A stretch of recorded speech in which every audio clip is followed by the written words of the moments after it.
All right. Hey, everybody. I'm a bit wet. I was outside.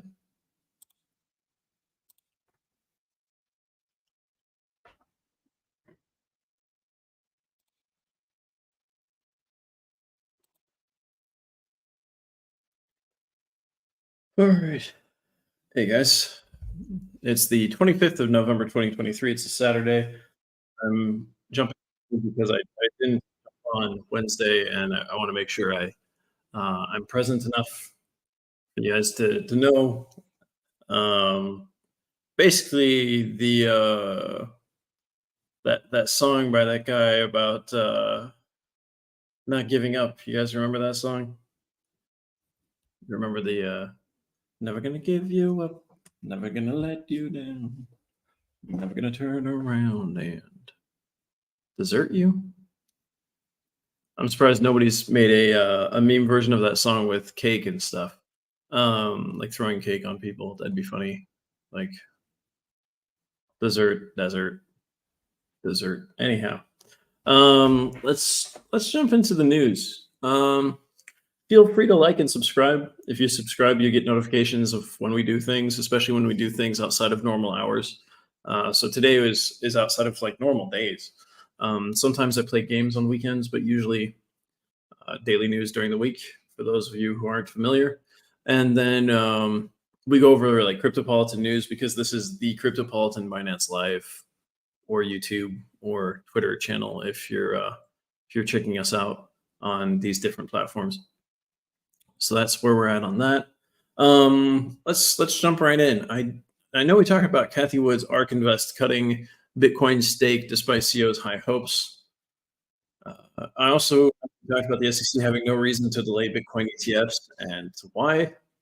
Let's talk about innovative Uphold Ripple partnership. Okay, I do remember this, but let's talk about it again just in case you missed it.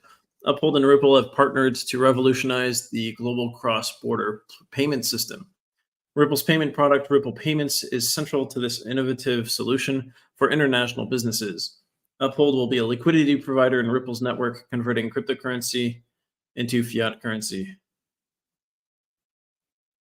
So Ubed04, nice to have you with us. You said this is your pay ID. I am very poor. I want to work. I just need, and you ran out of space to write more, right? Because there's a limit on Binance Live about how far you can write, how many characters you can write at once. Sorry about that. I mean, I know what it's like, man. I've been there. Finding a job isn't always easy, but sometimes you need to take the first one you find that will definitely pay you. It could be McDonald's in some cases, as long as, and it's easier to go from one job to another rather than start from scratch and then find a job. So whichever job you can find, that'll help. But in the meantime, yeah, if somebody wants to send you a box or something code, you could use that instead of them just sending money to you. Just saying, so you know. There you go. Cham user 98F66, I believe, just sent you a box code. I look into those. That might be helpful for you for just enough to get by until you can grab some work. All right, Fed and European Central Bank, we talk about that. They slammed the brakes on rate hikes. So less interest rate. Montenegro court approved extradition of Terra founder Do Kwon. I heard about this, but I didn't see it in the articles here yet. So this is new for the show, at least. Legal complexities mount for Terra's founder Do Kwon as Montenegro court approves extradition. Co-founder Daniel Shin faces indictment in South Korea, adding to Terra's legal woes. Montenegrin justice minister holds the key to Do Kwon's destination after a 4-month sentence. So we'll see if he goes to the U.S. or South Korea. My bet is on South Korea. I think there's a 60% chance for South Korea, 40% chance on the U.S. Singapore's MAS shocks crypto traders with bold new rules. That's the Monetary Authority of Singapore, by the way. So the Monetary Authority of Singapore implements crypto regulations to protect investors from speculative risks. Project Guardian and Global Layer 1 signal Singapore's commitment to digital asset innovation.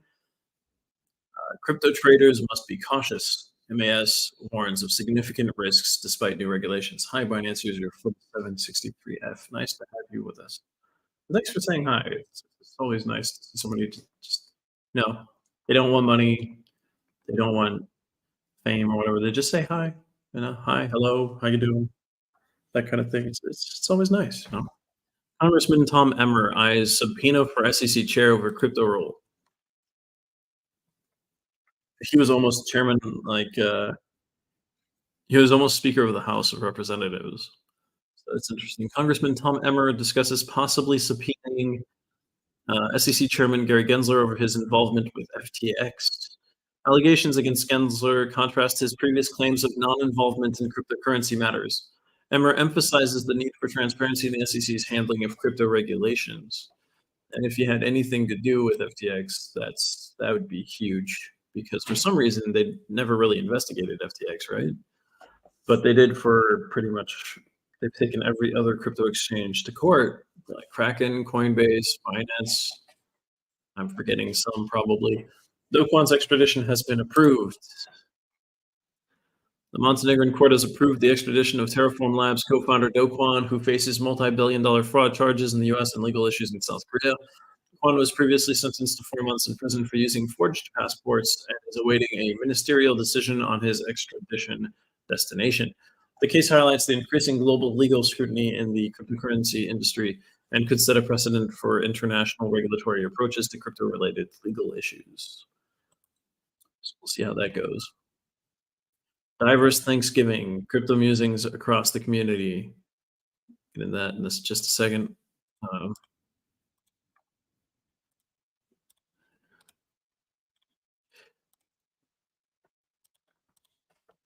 So let's see, what are they talking about here? Crypto's steady growth showcased in Thanksgiving price reflections, BTC at $37,659, ETH at $2,109. Yetsu Siu highlights crypto's robust journey, citing a $1.4 trillion Web3 market cap and rising BTC and ETH prices. From festive crypto chats to serene contentment, Thanksgiving unveils the varied sentiments within the dynamic crypto community. We have Twitters from people. Yeah, there we go. There's a tweet. 1 year ago, ETH was 1,135 and Bitcoin was 16,171. And today, ETH is 2,065 and BTC is 37,323. And the Web3 token market cap has grown to 1.4 trillion. The open metaverse has proven to be remarkably resilient. Happy Thanksgiving, fam and friends. There is much to be grateful for, said Yetsu. That's interesting. Yeah. Thanksgiving is all about being thankful for what you do have and like family, friends, a roof over your head. I don't know if you guys know the original story since most of you aren't American, but the original story is a bunch of settlers fleeing persecution for either being, I would say, entrepreneurial or looking to to do things a little bit out of the ordinary, owing taxes, and then the other half were fleeing for religious persecution reasons. They weren't accepted as they didn't support the state church or the government church. So all these people that were basically trying to live outside of what the government wanted them to do moved across an ocean with the government's approval this time because they're like, oh well, we can go colonize this other place with these people, so it might be worth it. To what would be today Massachusetts, and then they arrived in winter, and almost all of them, like half of them, died pretty much from starvation because they had no idea how anything worked. Completely different climate, different trees, different animals. Like they didn't know what turkeys were and stuff. And then the local natives taught them how to survive. And so what Thanksgiving was, when they invited the local natives over to have I believe it was a 3-day or a week-long celebration after the first harvest that they had. So the following fall or autumn. And then they had this big meal with like local foods that they had discovered, which is why a lot of people eat potato, sweet potato, turkey, cranberry sauce. Because these are all kind of like things that exist in North America, right? That's kind of the whole point. So yeah, that's kind of the background on Thanksgiving. Steven Narioff's legal battle shakes Ethereum community. I might have to go check on it. She's okay. Former Ethereum advisor Steven Narioff claims the platform received special regulatory treatment. Narioff, acquitted of extortion, announces lawsuits against the US government and Ethereum figures. The lawsuits aim to reveal evidence of alleged preferential treatment and cover malicious prosecution claims. In recent developments, Ethereum, a leading cryptocurrency, has witnessed a substantial rise in its market value, surpassing the $2,000 mark and briefly outperforming Bitcoin as far as how much it grew in one day. Hi, Uwai Yan Fyo. Nice to have you with us. And TAB. I haven't seen you guys before. Where are you from, by the way? Just curious. However, growing legal controversy involving Steven Narioff, a former Ethereum advisor, has overshadowed this financial surge. Narioff has stirred the waters by claiming that Ethereum received preferential treatment from regulators, which he calls ETHgate. This controversy has emerged alongside Ethereum's notable resistance levels at $2,080 and $2,090. Steven Narioff, who played a pivotal role in Ethereum's early days, has recently been acquitted of extortion charges. Following his acquittal, he is now turning the tables, announcing a series of lawsuits against the US government and certain key figures associated with Ethereum. His attorney, Michael Scotto, has indicated that these legal actions aim to bring to light substantial evidence concerning regulatory authorities' alleged preferential treatment of Ethereum. Narioff's legal team is preparing to challenge the allegations of wrongful charges on unresolved financial agreements. They hint at potential whistleblower revelations tied to ETHgate. These lawsuits aim to clear Narioff's name and challenge the narrative surrounding his involvement with Ethereum, while he claims no animosity towards Ethereum. Narioff is critical of specific aspects of its evolution and the conduct of some of its leaders. The lawsuits are expected to cover claims of malicious prosecution and breach of contract, potentially involving hundreds of millions in unresolved deals. These cases could shed light on incidents involving Ethereum co-founder Vitalik Buterin in 2015, along with allegations of fraud. So, what are the implications for Ethereum and its leadership? This legal challenge is crucial for Ethereum as its market value grows. The silence from Ethereum leaders in response to these accusations has only added to the controversy. The crypto community is closely monitoring the potential impact of these developments on Ethereum's market value and Buterin's leadership. Steven Narioff has expressed dissatisfaction with the media's response to his exoneration and plans to use blockchain technology to release recordings that present his side of the story. This strategy could escalate the crisis for Ethereum, drawing more attention to the platform's origins and leadership. In early 2015, discussions within Ethereum's leadership, including Narioff, centered around a rescue and restructuring plan, which covered various aspects such as relocation, staff review, compliance, department restructuring, and marketing overhaul. Sorry. If Narioff's allegations hold, Ethereum might face a significant crisis. The Ethereum community finds itself at a crossroads, grappling with potential repercussions on Ether's price and growing concerns about its inception and leadership. The outcome of these legal battles and the revelations they might bring could significantly influence the future of Ethereum and the broader cryptocurrency market. Yeah, I believe so. Hi, BTC Binance 42. Nice to have you with us. Let's see. Europe drops crypto bomb. Massive changes coming for CASPs. I don't remember what that means.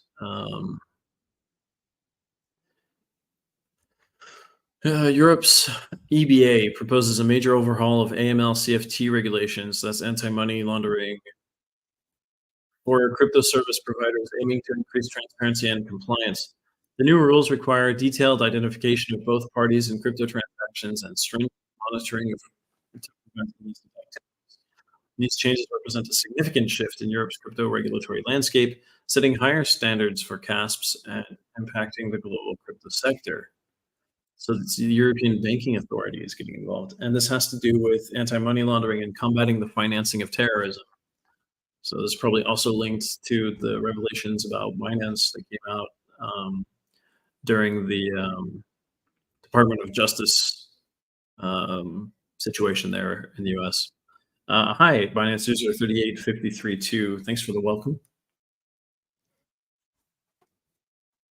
So the crux of this regulatory revamp lies in the EBA's recognition that the existing European rules fall short in overseeing AML/CFT standards compliance among crypto providers.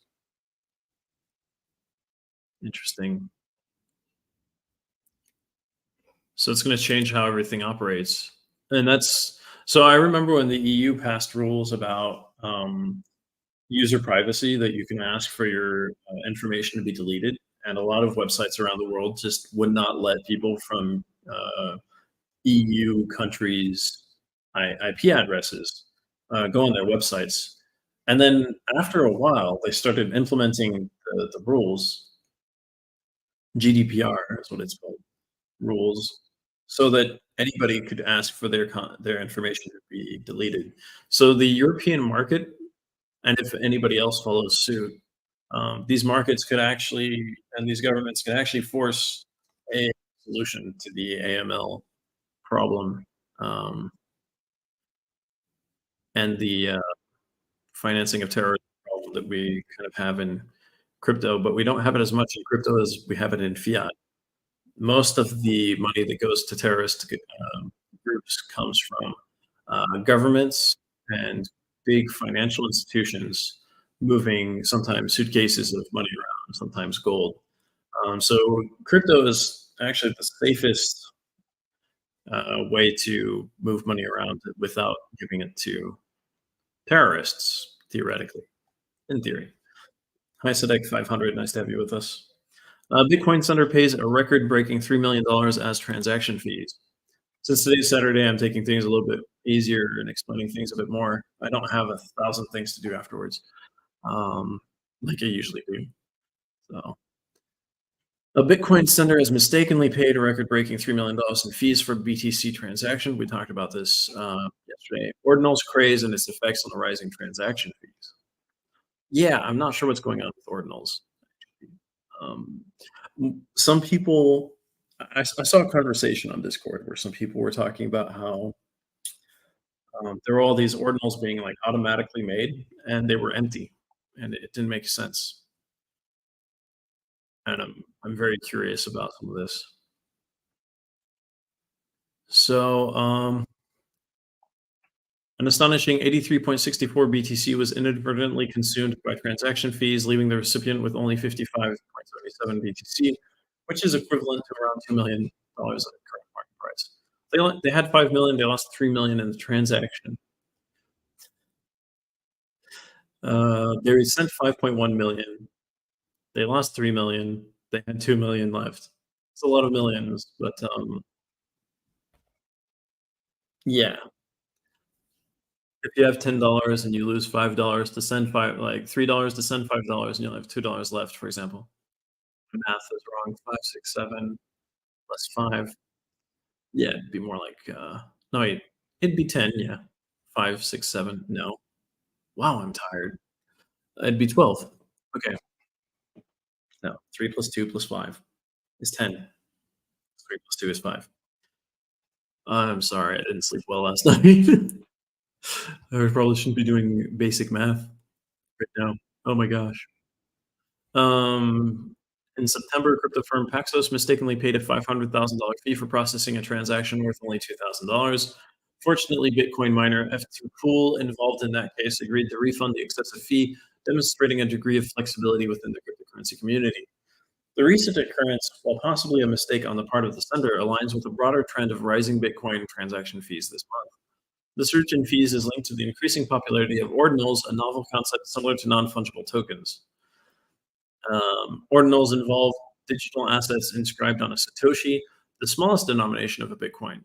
The inscription of ordinals on the BTC blockchain contributes to heightened network activity, resulting in increased congestion and subsequently elevated transaction costs. Users engaged in Bitcoin transactions have the option to choose lower fees, but this choice comes with inherent trade offs. Opting for reduced fees may lead to extended waiting times, as miners tend to prioritize transactions with higher fees. Additionally, if the fee is set too low, there's a risk of miners ignoring the transaction altogether, preventing it from reaching its intended destination. This incident serves as a stark reminder of the importance of diligence and caution when navigating the intricate landscape of cryptocurrency transactions.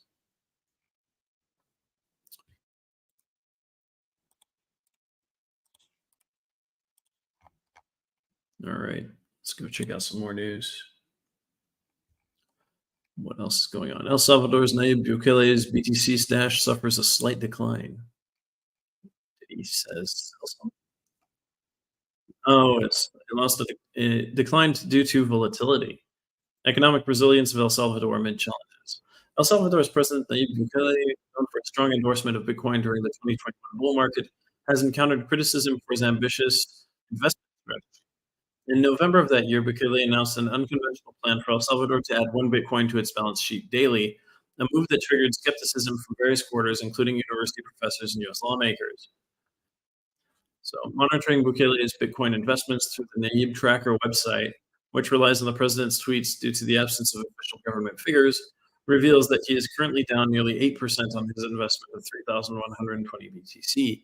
The average acquisition price for Bitcoin is $40,498, and despite spending over $126 million on the cryptocurrency, the current valuation prices places his holdings at $116 million, indicating a loss of over $10 million. All Bitcoin purchased by Bukele has been below the asset's all-time high of $69,044 in November 2021. So we could theoretically expect it to go back up to above that. Our predictions at Cryptopolitan are actually above $100,000 for next year. So he should be making a lot more. It's you only make or lose when you sell, basically, or if the project collapses. And how can Bitcoin collapse? All the miners would have to stop mining for Bitcoin to collapse. That'd be crazy. El Salvador as a nation has experienced positive economic developments. The country, previously at risk of defaulting on substantial national debts, has witnessed favorable returns on its bonds, providing financial relief. Before Bukele assumed the presidency, El Salvador is primarily known for its surfing culture, a history marked by civil war and prevalent gang violence. Bukele, a former marketing executive, has aimed to transform the nation into a tech hub, actively seeking foreign, including Chinese, investment. His administration has also implemented a stringent crackdown on notorious gangs, resulting in a significant decline in the nation's murder rate. I believe it was like 98% down. Bukele hopes that improved security will attract a vibrant expatriate community and discourage Salvadorans, from migrating to the United States in search of safety, or even migrating back after all this. Pretty cool. Um, Hi, Binance user 6CCCF. Uh, I am H. Thanks for the like, and thanks for saying Niceberg. Um, yeah, thanks. Like 500. Maria actor, she 1A. I'm doing okay. How are you? Nice to have some interaction. It's what hashed out's actually supposed to be about. It's interacting. Like you guys want to ask questions about the news. You want to discuss some of these things. Talking about crypto. You have even basic questions. Awesome. Yeah, I'm doing okay. Cool. Thanks to like 500. I'm glad you're doing okay. Um, yeah. So, yeah, we're seeing positive economic shifts in El Salvador quite a lot. Now he's talking about helping out Argentina with the same, and Argentina has suffered not as much crime per capita as El Salvador, obviously, but economically, I think they actually did worse, or at least it was more talked about. Probably a lot of inflation, a lot of really bad governance. Australia's tax agency leaves crypto users in confusion over new rules. What did they do? After failing to clarify its latest rule, expert insights and calls for clarification of crypto rules. Australia's tax landscape is facing increased scrutiny and confusion as the Australian Taxation Office introduces new guidance on capital gains tax and GT for decentralized finance or DeFi transactions. This move has left DeFi users in a state of uncertainty, particularly concerning everyday actions like staking Ethereum on platforms such as Lido or transferring funds through bridges to layer 2 networks.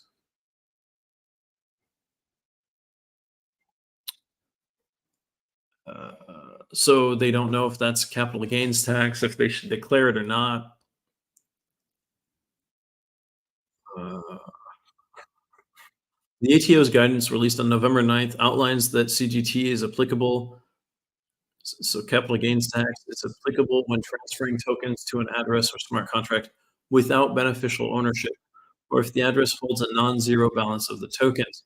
However, when queried directly about specific actions like staking on Lido or utilizing Layer 2 bridges, the ATO failed to provide clear answers, leaving users in the dark about how to comply.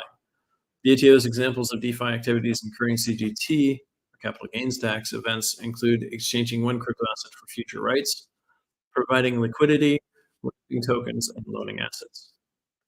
How does providing liquidity give you a capital gain? And in most cases, I feel like you just, well, I mean, for a lot of cases, I feel like you're just losing money when you provide liquidity. But I could be wrong. Sometimes you do get things in response.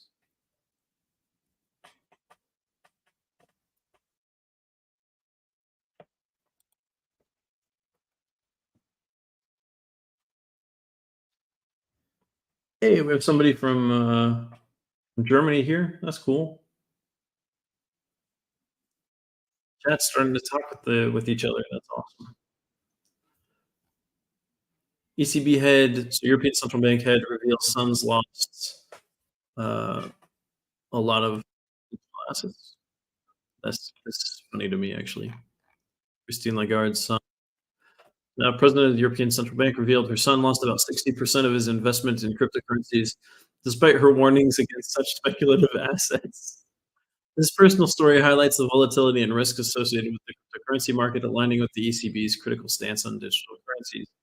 The ECB is focusing on regulating crypto assets to protect consumers and prevent illegal activities while also developing its digital euro project. How old is her son? I'm curious now. It it'd be funny to talk with him sometime about crypto and, like, which cryptos he invested in and why, if his mother's influence had anything to do with which ones he chose or not. SEC versus Do Kwon and current status. Do Kwon and Terraform Labs are entangled in legal disputes with the SEC following the UST stablecoin collapse, facing serious fraud charges. Both parties have sought summary judgments to bypass a full trial, with the SEC alleging secret deals and unregistered securities offerings. The case's outcome is crucial and set to influence future cryptocurrency regulation and legal precedents in the industry. So we'll see how that goes. They also have like what's going on in South Korea as well.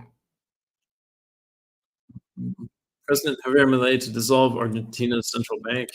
He's gonna do it. He's gonna do it. Javier Milei, Argentina's president-elect, plans to dissolve the central bank as part of his major economic reforms. Milei is assembling a more balanced cabinet than initially expected, including key positions in hmm.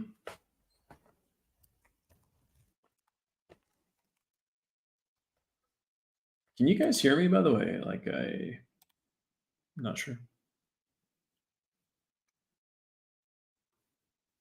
Yep. Okay. Just making sure it's working, you know.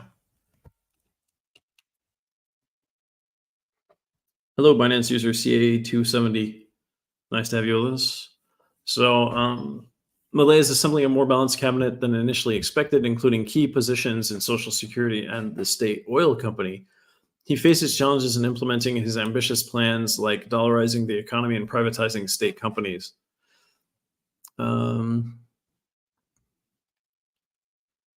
So as Milei readies to assume office on December 10th, well, that's coming up actually, there's a noticeable shift in his approach towards forming his cabinet. Contrary to expectations of a lineup mirroring his hardline libertarian beliefs, the recent announcements hint at a more balanced team composition. Economist Osvaldo Giordano, a key figure from Cordoba, is set to lead ANSES, Argentina's Social Security Administration. This decision veers away from Milei's earlier plans of appointing close allies to pivotal positions. Additionally, the incoming head of the state-owned oil company YPF will be Horacio Marin, a seasoned executive from the private energy sector. These selections reflect a nuanced approach, balancing Milei's radical ideas with pragmatic governance. Milei's presidency is set to embark on a journey of formidable challenges and radical transformations. His ambitious plans include dollarizing Argentina's economy and privatizing major state enterprises such as YPF. However, these reforms won't be a walk in the park. Milei's coalition holds limited influence in Congress and lacks support from provincial governors.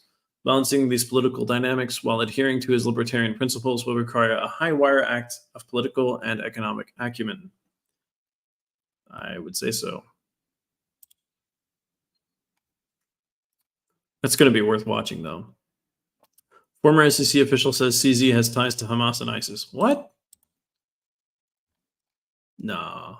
Former SEC official John Reed Stark alleges that Binance founder CZ has ties to terrorist groups Hamas and ISIS. CZ's legal team argues against his flight risk, seeking minimal or no jail time, possibly with home detention. Stark's claims raise serious questions about Binance's compliance with anti-money laundering and sanctions laws.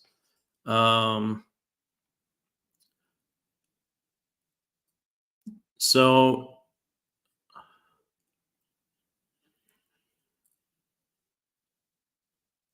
CZ's lawyers are trying to get him to be able to stay in the United Arab Emirates until his sentencing. The intricacies of this legal tussle were made public through documents revealing the strategy of CZ's team. They're aiming for a sentence involving minimal to no jail time, possibly substituting it with home detention. This move by CZ's defense pivots on several arguments. They emphasize that CZ, despite his wealth and foreign citizenship, poses no flight risk. This argument is underpinned by CZ's public profile, lack of criminal history, and the nature of his offense. The defense portrays him as a man ready to face the music, willing to submit to the court's judgment rather than a fugitive in the making. Where would he go, Mars? Everybody knows who he is now. Like, that'd be really hard. What really throws a wrench in the works are the accusations laid out by Stark. Stark's claims that CZ's Binance was a front for various illicit activities, including transactions with terrorist groups such as Hamas and ISIS, paint a grim picture. According to Stark, the failure of Binance under CZ's leadership to report suspicious transactions and comply with anti-money laundering and sanctions obligations implicates CZ in a web of criminal activities. These allegations aren't just a few bad apples in the barrel, they suggest a systematic failure or worse, a deliberate oversight. Stark points out that Binance's dealings included transactions linked to ransomware attacks, money laundering, and even darker realms of cybercrime. If these claims hold water, CZ's plea for leniency in a homebound sentence may seem like a mere slap on the wrist for the severity of the crimes alleged. But I'm CZ's biggest fan, so I'm choosing to stand by him. Who wrote this? Okay, it's Jahamid. That's funny.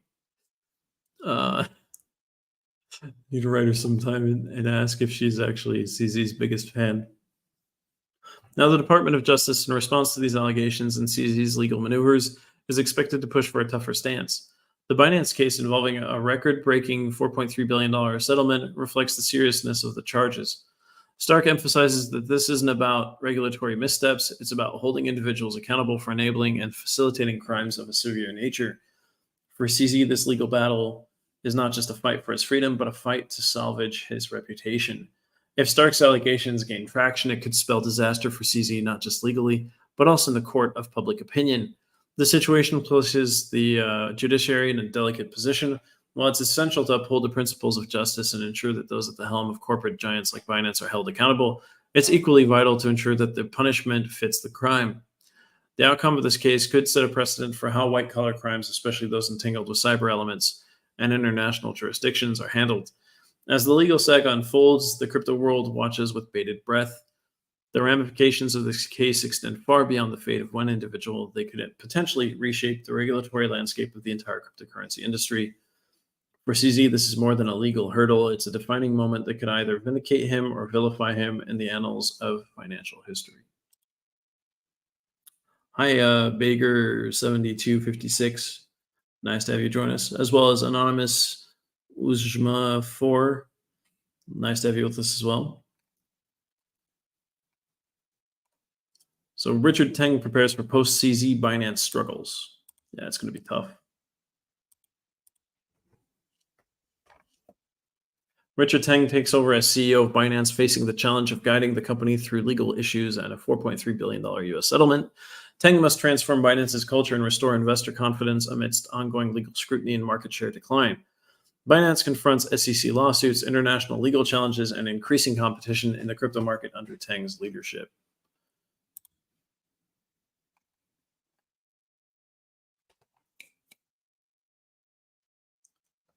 Okay, just lost hearing in one ear. Kyberswap offers 10% bounty to hacker in negotiations. Kyberswap offers a 10% bounty to a hacker who stole $46 million, requesting the return of 90% of the funds. The hacker dispersed the stolen assets across multiple blockchain networks, including Ethereum and Polygon. Kyberswap's response highlights the security challenges in decentralized finance and opens a unique negotiation with the hacker. So this has been going on since November 22nd, so it's been 3 days. Kind of waiting to see what happens with that. Weekly crypto price analysis. So actually, before I move on to that, what's interesting about hi Maria actor she 1A. What's interesting about these bounties for hackers is that usually they're 10%, which is huge. So if you steal $100 million, you get $10 million, which in exchange for sending back 90%, you get to keep the 10% without any legal repercussions. You get to walk away with 10%, because for the platform, that means they don't have to use their funds to repay people, and also the vulnerability is clear to them that you discovered.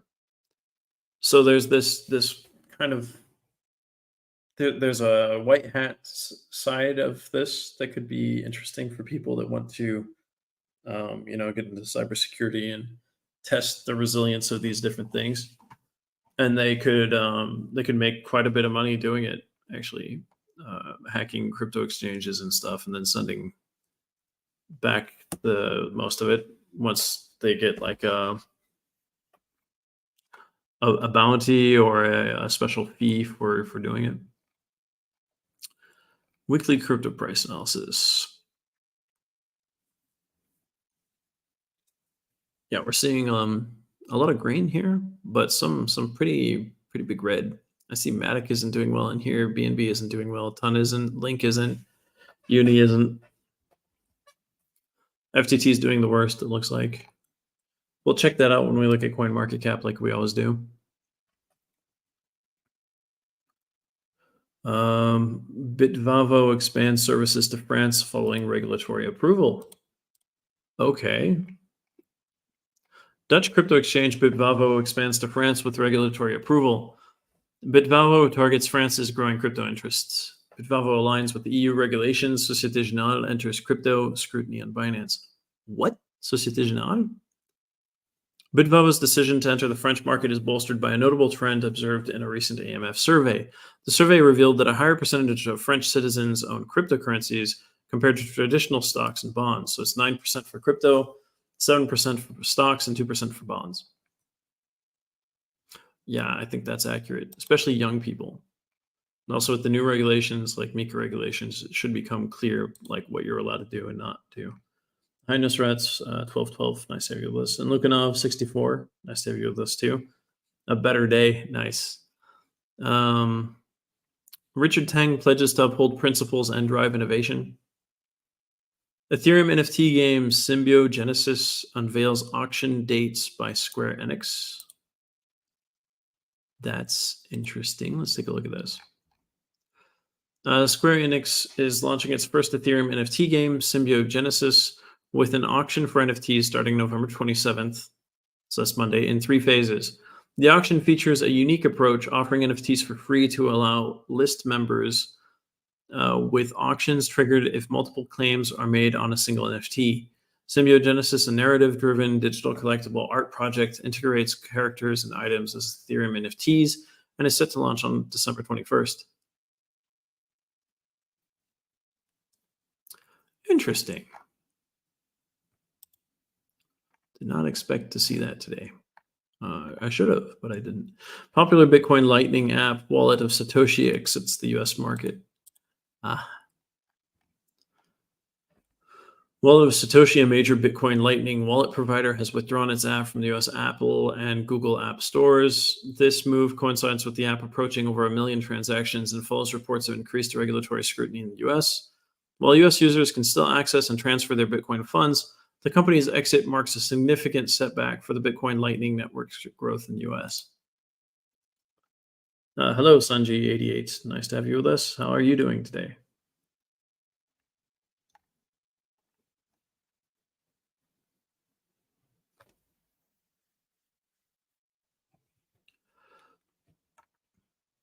UK unlocks future of finance with tokenized fund approval. UK's Financial Conduct Authority backs the initiative. Major firms like BlackRock are involved. The UK aligns with global trends as US and Asia advance in fund tokenization. Cool. Tokenized funds. That'll be interesting to see. Yeah, there's a lot going on in that worldwide. Can Euler Network beat Tron and Toncoin with its 300x potential? Euler Network, Tron, and Toncoin in the crypto space focusing on decentralization strategies and their significance. Tron works on enhancing decentralization. Toncoin emphasizes user influence. And Euler Network aims to revolutionize DeFi. Euler Network's rapid mainnet launch sets it apart, making it a strong player in the evolving crypto landscape. It's interesting.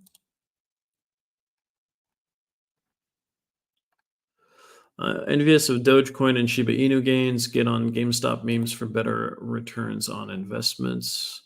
GameStop memes challenges Dogecoin and Shiba Inu. GSM promotes responsible crypto use. SHIB's impressive rise in popularity can be attributed to its strong and dedicated community, as well as all the things that keep building with it, right?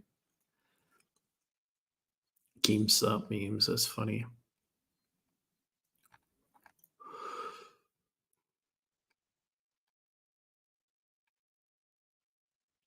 The world of meme coins is evolving, and GameStop's memes is at the forefront of the evolution.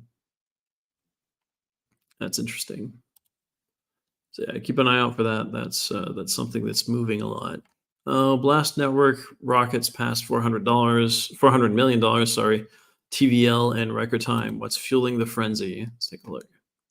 Blast Network, a new Ethereum Layer 2 solution, rapidly gathered over $405 million in TVL. Concerns surfaced about centralization, with critics noting approval from 3 out of 5 key stakeholders. Blast Network's team defends its setup, emphasizing decentralization and user fund safety.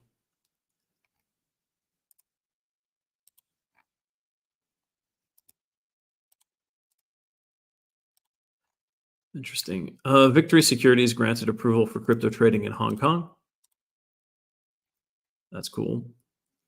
By the Hong Kong Securities and Futures Commission. They'll be able to offer virtual asset trading and consulting to retail investors. This approval marks the first time a traditional securities company in Hong Kong is authorized to provide cryptocurrency trading to retail clients. Victory Securities aims to integrate virtual assets into traditional finance, offering a seamless experience for investors and contributing to Hong Kong's growth as a virtual asset hub. Hi, V. Valentina. Nice to have you with us again. It's been a while. Elon Musk's X risks losing $75 million as big brands pull ads. Major companies like Microsoft and Coca-Cola are reconsidering their advertising commitments with Elon Musk's social media platform X. Internal documents suggest over 200 advertisers are pausing or considering halting their ads on X following anti-Semitic content concerns.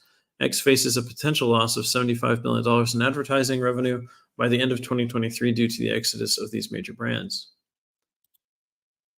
How's the court case against Media Matters going? It's linked because they made an article about it. Bitfarms secures $60 million C dollars investment, a major boost for cryptocurrency mining. So Canadian dollars. Bitfarms, a Canadian Bitcoin mining company, has secured a 60 million Canadian dollar investment from U.S. institutional investors aimed at expanding its cryptocurrency mining operations and enhancing its infrastructure. The company plans to issue 44,444,446 common shares at 1.35 Canadian dollars each, along with warrants for additional shares, aligning with a resurgence in the cryptocurrency market and demonstrating significant growth with an 83.72% year-over-year increase in its stock value. That's actually pretty amazing. Post-CZ, the future of Binance in the UAE and globally. Binance pays SEC $4.3 billion. We talked about that. Binance faces regulatory issues globally, especially in Europe and Australia, as well as Brazil. Binance still hasn't received a full crypto exchange license in the UAE, despite their positive stance towards the regulatory environment in the UAE. Binance future, will it be bought by a financial institution? Will it survive, or will it fail and DeFi and decentralized exchanges become the new trend? Good question, I guess. We'll find out. Axie Infinity announces plans to launch its official merchandise. Hi, Nabir 11. Nice to have you with us. Is this an example of what it's going to look like? Axie Infinity, a turn-based NFT monster battling game, is venturing into the commercial realm by introducing official merchandise featuring its colorful axolotl-inspired characters. The game's developer, Sky Mavis, has announced that owners of specific Axie NFTs will now have the opportunity to create and sell their products, marking a significant step into user-generated content, or UGC, and commercialization. According to the platform, an elect group of 4,877 Axie NFT holders, I was going to say Axie Infinity NFT holders, possessing Mystic and Origin NFTs will be granted the ability to produce and monetize their merchandise and businesses. Sky Mavis co-founder Jeffrey Jiho Zerlin explained that they aims to embrace the UGC possibilities that ownership enables, taking measured steps in this direction. It should expand to other parts of the ecosystem as well, eventually. Justin Sun announces airdrop after HTX Poloniex hacks. Poloniex suffered a $114 million loss, while HTX faced a $30 million breach on November 22nd. The cyber attacks are part of a series targeting Sun-related enterprises, including a $100 million exploit at Poloniex. In the wake of significant cybersecurity breaches affecting HTX and Poloniex, Justin Sun has declared an epic airdrop for users with, that's a quote, with assets on these platforms. This initiative forms part of a comprehensive strategy to alleviate the financial distress caused by the recent security incidents. It makes sense.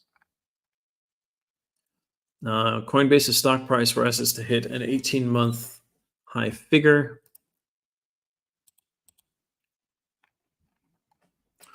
Coinbase's stock has witnessed a rise to hit an 18-month high figure. Cryptocurrencies and their effects on stock prices. Let's see.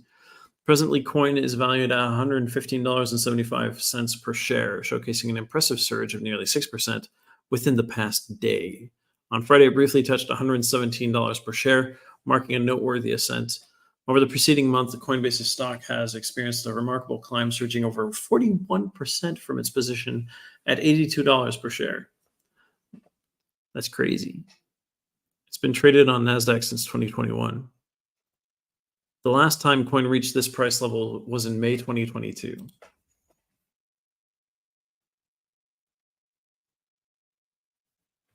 I have some glass or something stuck in my hand. That's not fun.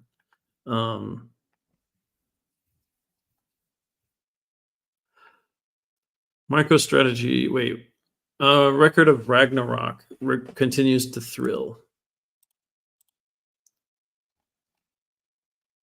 Record of Ragnarok manga series started in 2017, features humanity fighting gods in epic battles. 9 intense rounds have been fought, with humans using special weapons called Volans to gain an edge. Notable matchups include Thor versus Lubu, Zeus versus Adam, and Poseidon versus Kojiro Sasaki. That's interesting.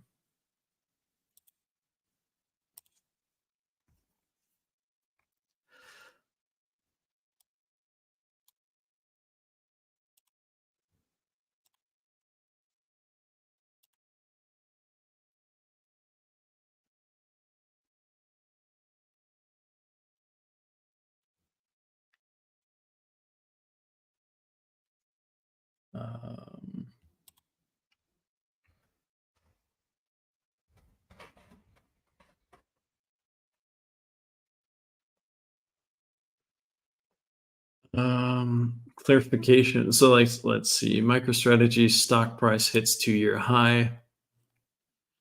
MicroStrategy shares witnessed a significant rise to hit a high not seen since December 2021. Commitment to Bitcoin amid the challenges of the market. MicroStrategy, a company with a bullish stance on Bitcoin, experienced a notable surge on Black Friday as its shares closed comfortably above $500. A significant high not observed since December 2021. So all this makes sense because we're nearing another bull market. All these stocks went down because they had a lot to do with crypto. That's what's going on there. Clarification on Bankless and Bankless DAO, a distinct separation. So not the same thing. Ryan Sean Adams, co-founder of Bankless, has clarified that Bankless and Bankless DAO are separate entities with no financial overlap or governance participation between them, leading to the renaming of Bankless DAO to UD DAO. Bankless DAO, now UD DAO, applied for a 1.82 million ARB grant from Arbitrum to fund a campaign aimed at guiding users from awareness to expertise in cryptocurrency, furthering the adoption of decentralized technologies. Interesting. So yeah, it's important to pay attention to names. Just because it's a DAO doesn't mean it's linked to another organization with the same name. Mark Yusko forecasts key dates for Bitcoin ETF approvals. What are we looking at? He projects a mid-January to mid-March timeline for Bitcoin ETF approval. Yusko expresses high confidence in the approval of BlackRock's Bitcoin ETF. Yusko warns of regulatory challenges, including the potential outlawing of Bitcoin self-custody. It's good to know. SEC and Ethereum's monopoly debate raises eyebrows. Yeah, the antitrust thing. Mr. Huber criticizes Ethereum's stance on monopolies and highlights SEC favoritism while pointing to DTCC's monopoly. Ripple calls out SEC's inconsistent crypto regulation, citing vague classifications and potential bias. Mr. Huber accuses Ethereum's co-founder of endorsing fraud within the community. So this renowned investigator, Mr. Huber, recently took to Twitter to criticize Ethereum's position on the concept of a monopoly in light of the Securities and Exchange Commission's SEC alleged preferences. It does seem like the SEC prefers Ethereum and Bitcoin over all other crypto. I have noticed that over and over again. Blast founder defends platform against Ponzi scheme claims. Blast, a new cryptocurrency platform, recently launched in an invite-only early access mode after raising $20 million from investors, including Paradigm and Standard Crypto. Tishan Rakere, the founder of Blast, addressed misconceptions, strongly denying comparisons to the platform to a Ponzi scheme.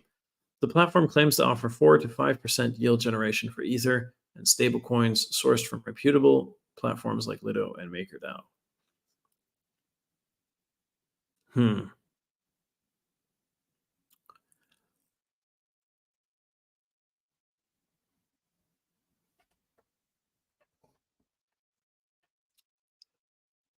Yeah, you would have to know exactly what they're doing and follow the money to see if it is or not.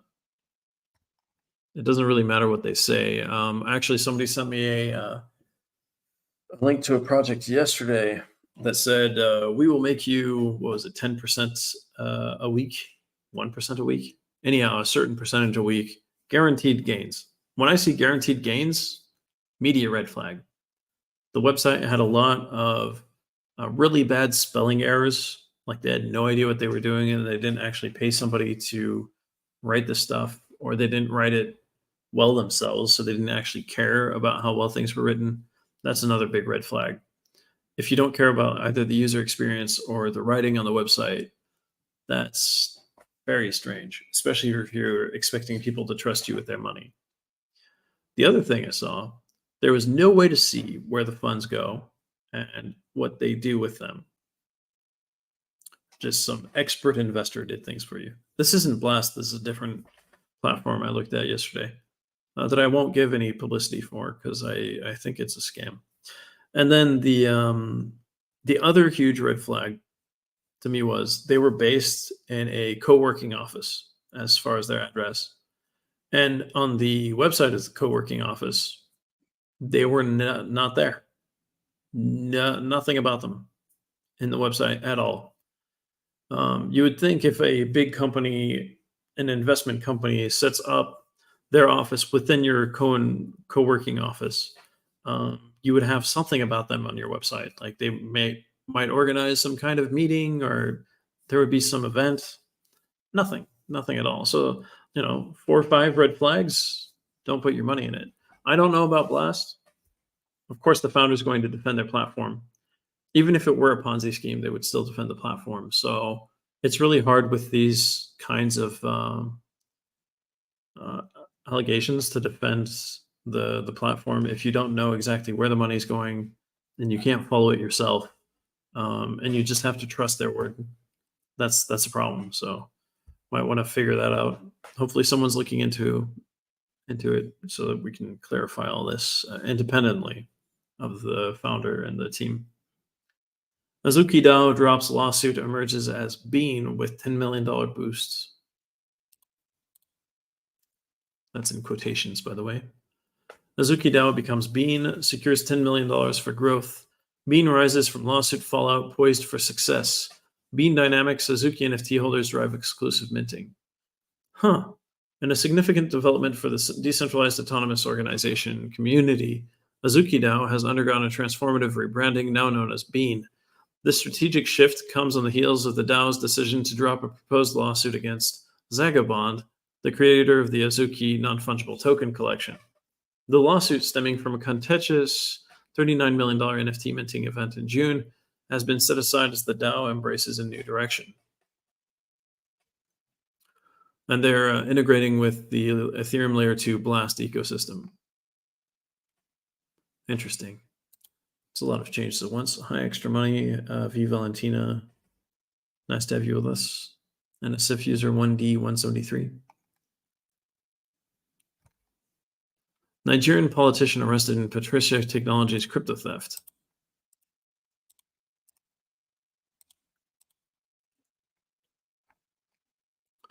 Patricia Tech incident exposes cryptocurrency risks, demanding heightened vigilance. Hacking tests trust, challenging credibility in crypto transactions. Politicians' arrest reshapes Nigeria's crypto landscape, signaling potential legal repercussions. In a significant development, the Nigerian police force has arrested Wilfred Bonsi, a Nigerian politician, in connection to the theft of over 200 million naira, which is about $246,153, from Patricia Technologies crypto wallet. The arrest follows an investigation by the National Cybercrime Center, revealing Bonsi's alleged involvement in the unauthorized fund diversion and conversion of cryptocurrency wallets belonging to Patricia Technologies.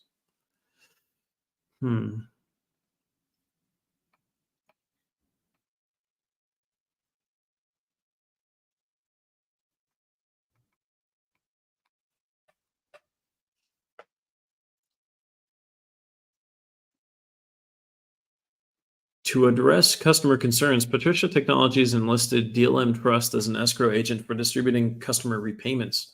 However, this arrangement faced a setback as DLM Trust withdrew from its role due to disagreements with the company. Despite the withdrawal, Patricia Technologies has expressed its commitment to proceeding with the repayment schedule this month. Sounds messy.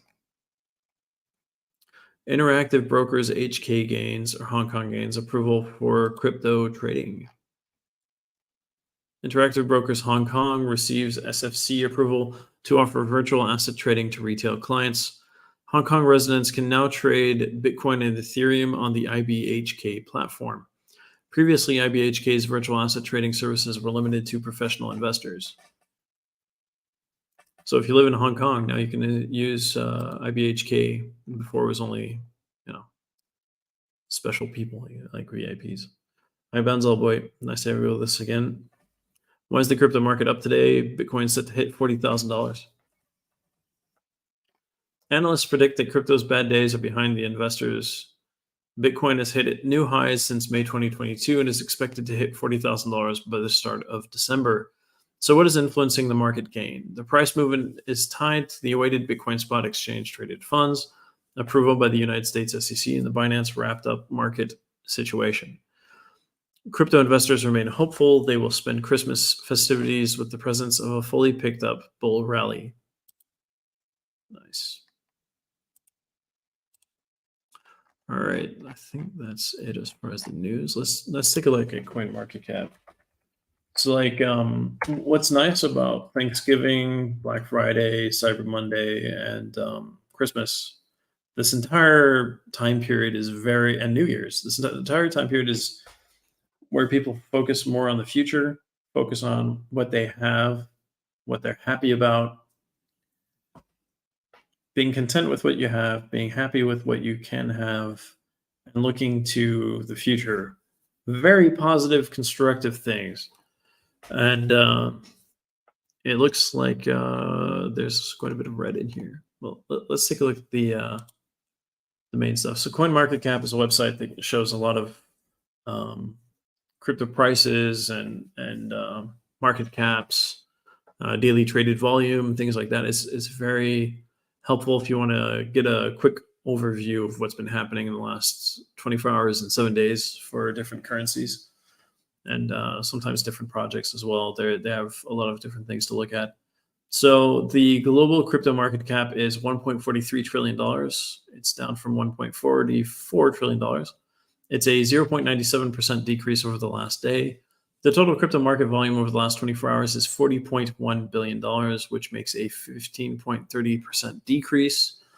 The total volume in DeFi is currently $4.03 billion, 10.06% of the total crypto market 24-hour volume. The volume of all stablecoins is now $35.43 billion, which is 88.37% of the total crypto market 24-hour volume. Bitcoin's dominance is currently 51.42%, a decrease of 0.20% over the day. So Bitcoin's price right now is at $37,760.68. It's down 1.38% in the last 24 hours, still up 2.53% in the last 7 days. That means the price it had 7 days ago was lower than the price it has today, and the price it has now is lower than it was 24 hours ago. So it's had a general uptrend in the last 7 days, but it's down in the last day compared to what it was yesterday. Ethereum is at $2,083.97, down 1.87% in the last 24 hours, up 6.32% in the last 7 days. So that's pretty good. Let's take a look at the biggest losers and winners for today. The Fear and Greed Index is at 73. It's been worse recently. It's been better recently, so it's kind of in the middle. LDO, Lido DAO, is down 5.24% in the last 24 hours, still up 11.97% in the last 7 days. So overall, that's a pretty good trend. It's just moving up and down. Price is $2.49 right now. RPL from Rocket Pool is down 4.55% in the last 24 hours, up 2.26% in the last 7 days to $28.30. It's also pretty positive there. Optimism OP is up 1.69% in the last 7 days, down 4.18% in the last 24 hours to $1.78. So that's interesting as well. And then Unisyd Leo is down 4.13% in the last 24 hours, down 3.09% in the last 7 days to $3.96. AVAX from Avalanche is also down 7.01% in the last 7 days and down 3.52% in the last 24 hours. A little uptick of 0.73% in the last hour. So maybe we'll see some change there, and it won't be as far down as it is right now. It's still way above where it was a few weeks ago. Yeah, so that's and Stacks STX is down 3.7% in the last 24 hours, up 2.72% to 65 cents 06. Let's look at the biggest winners in the last 24 hours. We have STEPN GMT, which is up 24.78% in the last 24 hours, up 37.17% in the last 7 days. It's the 94th biggest crypto by market cap, apparently, if I'm not mistaken. Seems that way. 34 cents 71 right now. And Ape from ApeCoin is up 16.03% in the last 24 hours, up 26.88% in the last 7 days to $1.71. That's interesting. Mana from Decentraland is up 11.50. Whoa, okay, I'm seeing a trend here. Let's see if you see it with me. All right. Mana from Decentraland is up 11.52% in the last 24 hours, up 10.63% in the last 7 days to 46 cents 49. Sand from the Sandbox is up 6.10% in the last 24 hours, up 6.01% in the last 7 days to 43 cents 18. Axie Infinity AXS is up 6.04% in the last 24 hours, up 4.55% in the last 7 days to $6.38. And then we have Clay from Clayton and Mina from Mina and Flow that are up 4.96%, 5.74%, 5.83%. But what I'm noticing is Flow, Axie Infinity, the Sandbox, Decentraland, ApeCoin. These are all like gaming, NFT, metaverse related, right? So there's a trend here that's interesting. And then Gala as well, up 4.87%. Then we have Sui, Algorand, that yeah, so out of the top, let's see, 1, 2, 3, 6.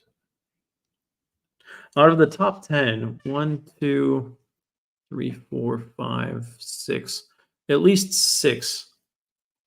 Wait, 1, 2, 3, 4. Yeah, have to do with NFTs and gaming to a certain extent. So that's fascinating to see that those are the ones that are up today. That's really, really, really interesting. Some of them are moving up and down in the last hour, but it's fascinating to see. So yeah, let's look at the biggest cryptos and see what's going on with those. Biggest ones by market cap usually go through the top 20, except for the stable coins.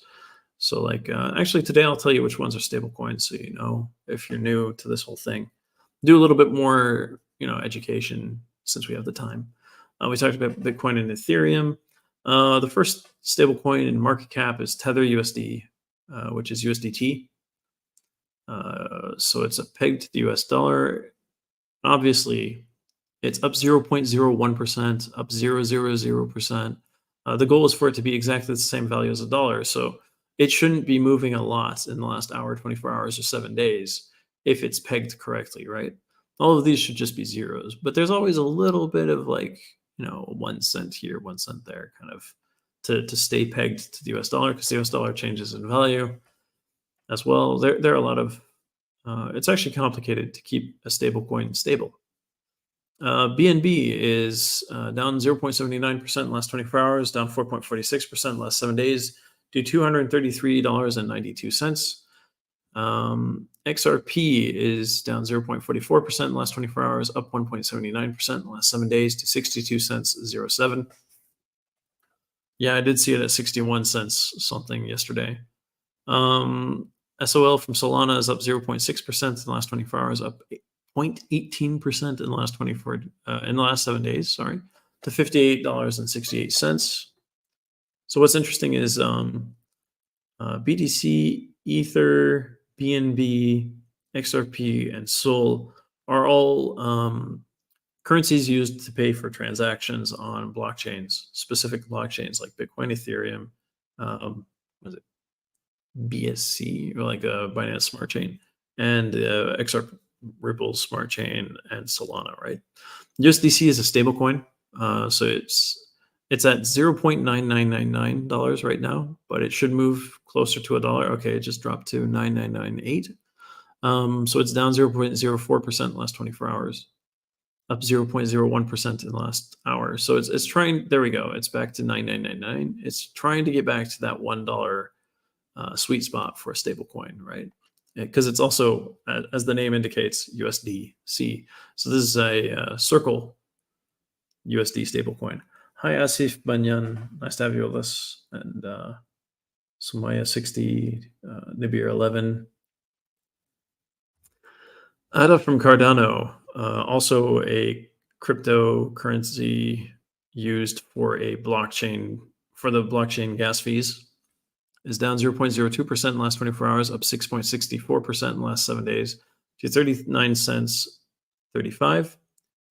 Doge from Dogecoin is up 0.63% in the last 24 hours, down 2.66% in the last 7 days. Originally just a meme, and then it picked up a lot of steam with people like Elon Musk posting about it and things like that. It became a currency people actually pay for things with if they can. It's become very it's an interesting thing in its own right, and the whole dog thing is big as well.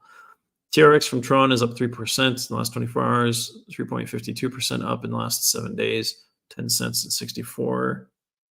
Link from Chainlink is up 0.43% in the last 24 hours, up 8.87% in the last 7 days, $14.82. Ton from Toncoin is down 3.04% in the last 24 hours, up 0.97% in the last 7 days to $2.35.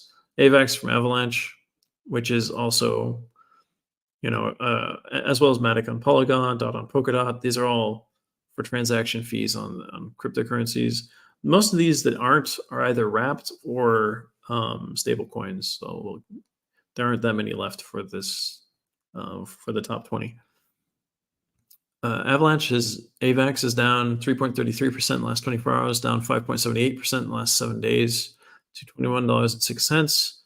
Matic on Polygon is down 2.04% in the last 24 hours, 5.42% down in the last 7 days to 77 cents and 54. Dot on Polkadot is up 1.43% in the last 24 hours, up 1.96% in the last 7 days to $5.35. Hi, Binance user D1B6C. Nice to have you with us. How are you doing? Wrapped Bitcoin, which is basically Bitcoin on top of, I believe, on top of Polygon. Just have more information here.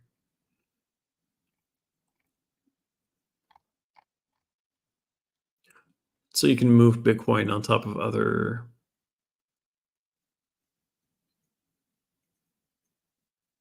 I actually don't remember if it's on Ethereum or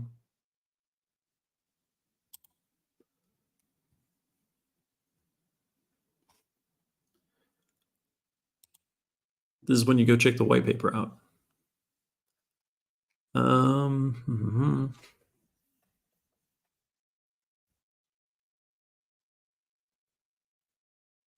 Okay, so it's on Ethereum. That's right.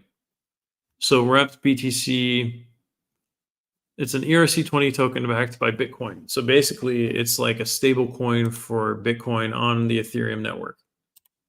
If you want to, simplify as much as possible, right? And then you have DAI, which is DAI, which is another stable coin. So it's at $1 right now, but it's gone up 0.08% in the last 24 hours. In the last hour, down 0.06% in the last 7 days. I mean, it doesn't really matter since it's going to get back to the dollar at some point, anyways. And all the stable coins have different systems for sticking to $1. Some are better than others. LTC from Litecoin is up 1.10% in the last 24 hours, up 2.68% in the last 7 days to $71.67. Also transactions on a blockchain. SHIB from Shiba Inu, same story, except it's also a meme coin like Dogecoin. Up 0.80% in the last 24 hours, down 2.61% in the last 7 days. And then Bitcoin Cash, which is like supposed to be a faster Bitcoin as well, kind of like Litecoin and Bitcoin Cash kind of copied a lot from Bitcoin, trying to make things just more convenient for payments. Is at $227.51, down 0.23% in the last 24 hours, up 0.22% in the last 7 days. And that's all of our top 20 right there. So it gives an idea of what's going on in that sense. Well, thank you guys. It's been interesting. Doing this on a Saturday was unusual. Thanks for joining. I actually didn't expect this many people to join. Maybe I should do Saturdays more often and skip a day in the middle of the week. Yeah. If you guys have any questions, feel free to reach out to me on X at Philipolitan. And we do have a Discord if you can find it. I'll post about it sometime regularly. I think I'll post about it on our Twitter. And then I will also, actually, I might make a video explaining what's up with the Discord. Put it on Cryptopolitan's YouTube channel. I don't know. I'll think about it, like what to do for you guys to actually know how to find it the easiest. Because I can't put the the link in Binance Live. That's a link it doesn't allow. Let's see what else.